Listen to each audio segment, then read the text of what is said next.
and we have actually responded to about over 675 requests for information and assistance at this time. And these, span a range of categories that include pharmacy requests, requests from pharmacists, essentially trying to get their information updated on our system, on our RxOpen map, healthcare infrastructure requests, information, data analysis and research on the potential strains or upcoming and predicted strains to the healthcare system, so the healthcare systems can be more proactive and anticipate those challenges. Dialysis facility concerns, and I'll talk a little bit more about that in upcoming slides. But essentially, a lot of transportation and coordination for patients to get to healthcare facilities if they're not able to access transportation in their normal routes, as disruptions during disasters are anticipated. And right now, of course, we're seeing a lot of different disruptions that we have not dealt with before.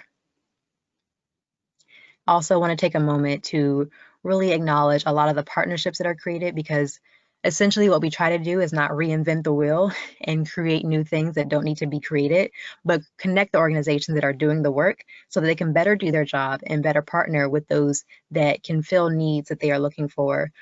So we're partnering with BIO to manage the supply donation coordination and offers of procurement, essentially connecting those who have supplies and are trying to get them to the areas of greatest need with those who are requesting supplies so they can know where to look for these things.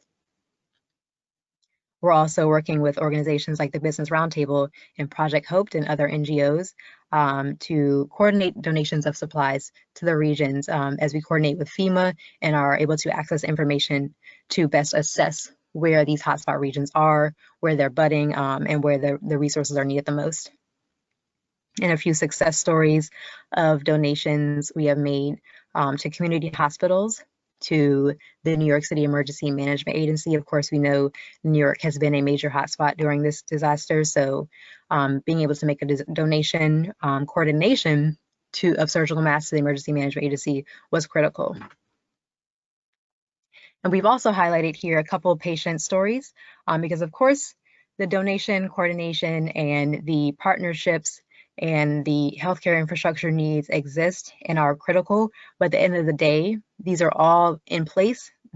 in order to allow us to best support patients. So patients really are at the mission, at the root of the mission. And so we also do respond to patient needs that aren't coming directly from a healthcare system, but may actually come from patients directly calling the hotline, directly reaching out to our support team. And so here are some examples that highlight the ways we're able to connect folks with resources to find their medications, refill them early,